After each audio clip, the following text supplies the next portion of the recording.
Assalamualaikum warahmatullahi wabarakatuh. Kami dari kelompok 5 akan mempresentasikan materi tentang anatomi jaringan sekresi pada tumbuhan. Sebelumnya, saya akan memperkenalkan kelompok terlebih dahulu. Nama saya Retno Amalia Kadarusman sebagai moderator. Selanjutnya ada Galih Ramadan, Verina Mutiara, Hanarula Fadila, Indri Wafa Lutfiah, Mulya Trisugiharti, Sarah Widya Sakya, dan Zakia Nurul Ijah. Assalamualaikum warahmatullahi wabarakatuh. Perkenalkan, nama saya Galih Ramadan. Kali ini saya akan mempresentasikan tentang anatomi jaringan sekresi pada tumbuhan. Yang pertama adalah pengertian jaringan. Jaringan adalah struktur yang dibentuk oleh sekumpulan sel-sel dengan sifat-sifat morfologi dan fungsi yang sama. Lalu yang kedua adalah pengertian sekresi. Sekresi adalah suatu proses pengeluaran zat berbentuk cairan oleh sel-sel tubuh tumbuhan atau kelenjar yang mana cairan atau kelenjar tersebut masih dimanfaatkan oleh tubuh tumbuhan untuk proses metabolisme. Sekresi adalah fenomena umum pembentukan dinding sel dan kutikula, lapisan suberin, dan perpindahan senyawa tertentu antar sitoplasma sel yang berdekatan merupakan proses sekresi. Pada tumbuhan terdapat struktur sekresi yang berupa sel atau sekelompok sel yang mensekresikan senyawa-senyawa tertentu. Berdasarkan penyimpanan materi yang akan disekresikan dibagi menjadi dua, yaitu yang pertama adalah sekresi intraseluler. Sekresi intraseluler adalah materi yang akan disekresikan disimpan di dalam sel. Lalu yang kedua adalah sekresi ekstraseluler. Sekresi ekstraseluler adalah materi yang disekresikan keluar sel. Untuk penjelasan lebih lanjut mengenai sekresi intraseluler dan ekstraseluler akan dibahas di slide selanjutnya. Terima kasih. Perkenalkan, saya Hanarula Fadila akan menjelaskan sekresi intraseluler. Yang pertama ada idioblast. Idioblast adalah sel yang terspesialisasi untuk menyimpan metabolit. Ukuran sel idioblast sedikit berbeda dibandingkan dengan sel-sel di sekitarnya, tersusun atas barisan yang tunggal atau yang panjang. Contohnya, yang pertama ada idioblast pada kaktus, yaitu sel lendir pada kaktus. Lendir ini akan mengikat air sehingga dapat digunakan mencegah terjadinya penguapan yang berlebihan. Lalu ada sel minyak pada daun magnolia. Fungsi sel ini memproduksi dan menyimpan minyak. Yang kedua, litisifer. Litisifer adalah sel atau kelompok sel yang menghasilkan lateks. Tipe-tipe litisifer yang pertama tidak beruas, berasal dari sel tunggal yang memanjang seiring dengan pertumbuhan tanaman atau kadang-kadang bercabang, dan beruas. Tersusun atas satu seri sel, baik bercabang maupun tidak bercabang. Pada Hevea, litisifer umumnya terdapat pada kulit batang. Litisifer yang paling utama terbentuk pada kulit batang yang paling dalam, yang berasal dari kambium. Nama saya Mulya Trisugiharti. Di sini saya akan menjelaskan mengenai struktur kelenjar sekresi. Berdasarkan tempat penyimpanannya, materi yang akan disekresikan ini dibagi menjadi dua. Ada sekresi intraseluler dan juga sekresi ekstraseluler. Sekresi ekstraseluler adalah materi yang akan disekresikan keluar sel sekresi endogen.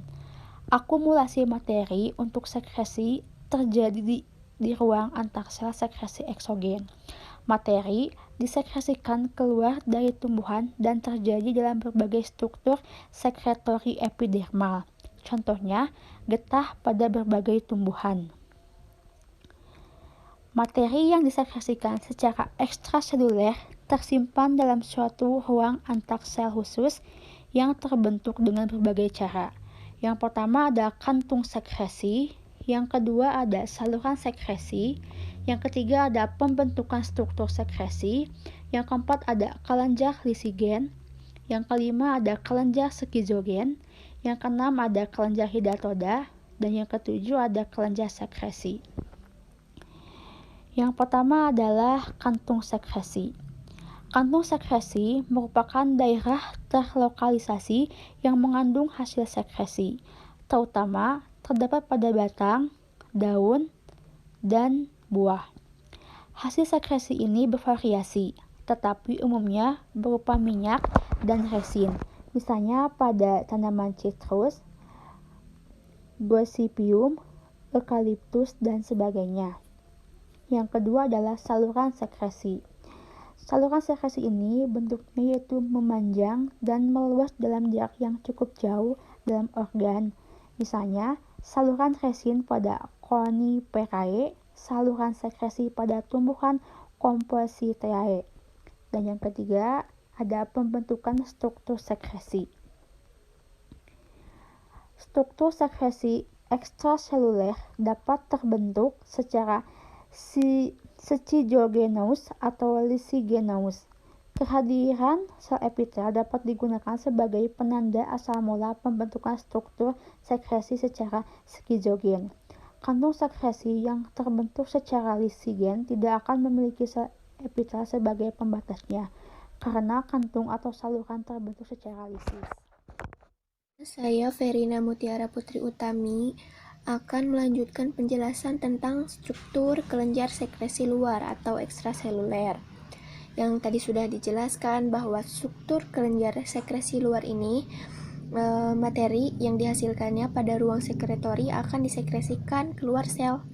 Jadi materi yang disekresikan secara ekstraseluler ini tersimpan dalam suatu ruang antar sel khusus yang nantinya terbentuk dengan berbagai cara. Ada kantung sekresi, saluran sekresi, dan pembentukan struktur sekresi yang tadi sudah dijelaskan. Lalu selanjutnya kelenjar lisigen. Kelenjar lisigen ini pertama sel membelah dan akan mengakumulasi sekret atau senyawa yang sudah disekresi. Dan sel mengalami lisis dan mengeluarkan sekret. Jadi sel ini mengalami lisis atau selnya itu mengalami kerusakan atau pecah integritas membran sel dan menyebabkan keluarnya organel sel. Untuk kelenjar lisigen ini, kantung sekresi yang terbentuk secara lisigen tidak akan memiliki sel epitel sebagai pembatasnya karena kantung atau salurannya terbentuk secara lisis. Untuk yang selanjutnya ada kelenjar skizogen. Pertama, sel membelah akan tetapi pektin atau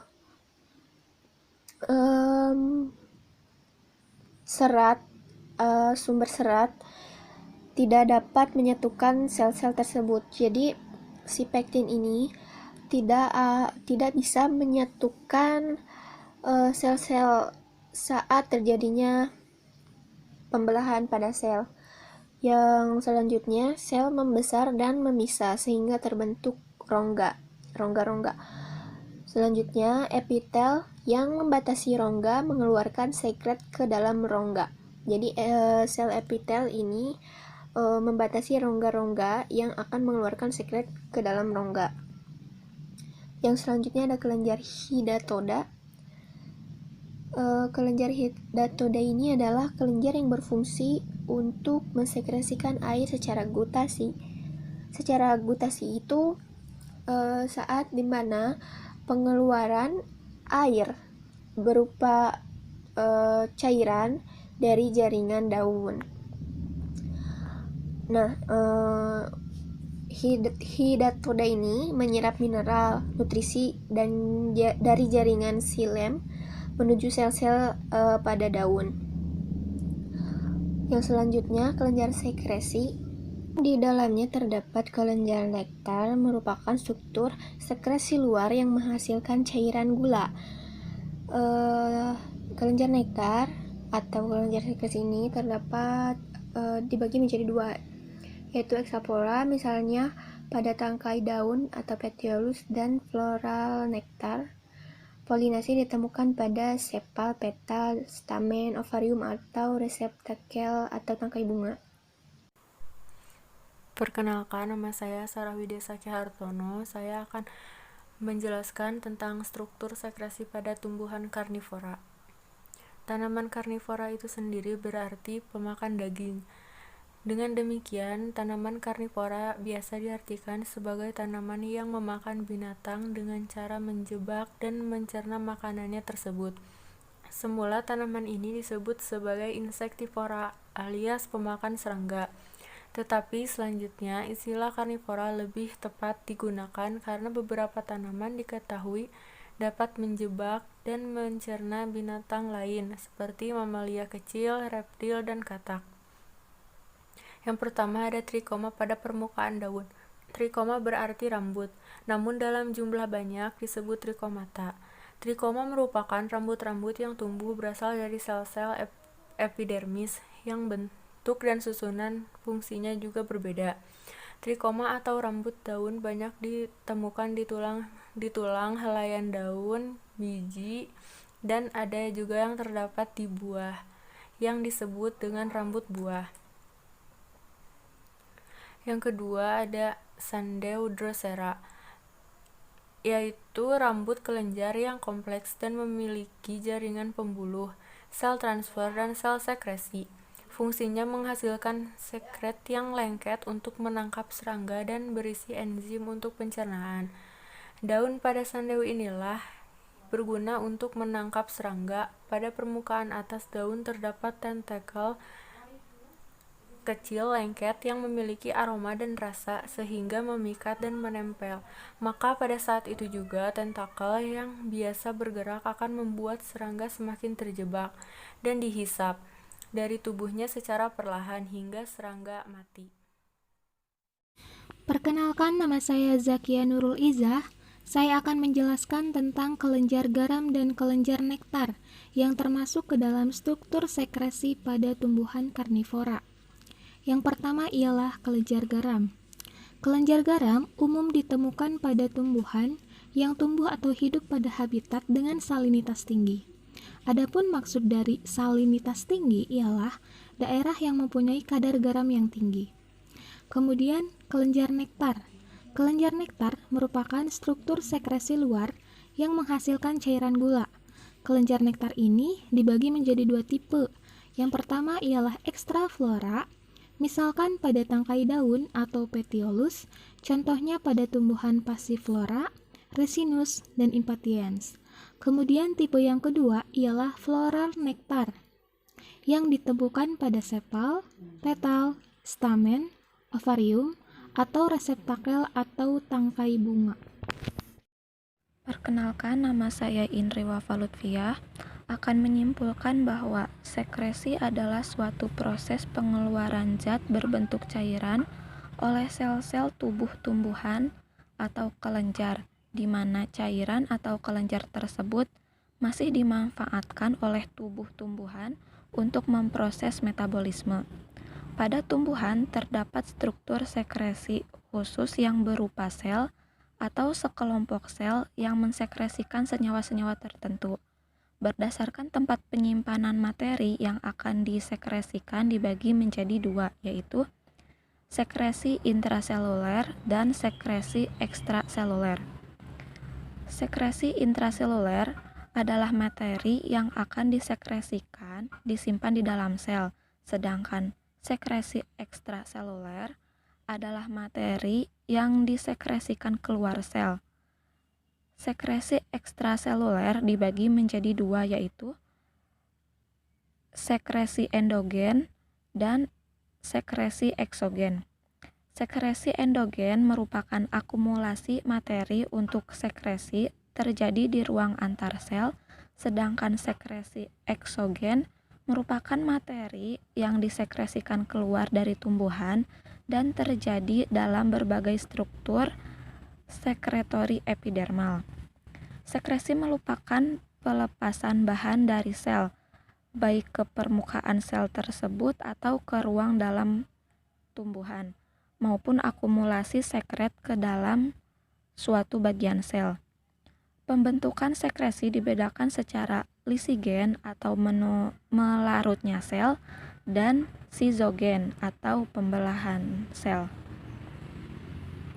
Sekian presentasi dari kami.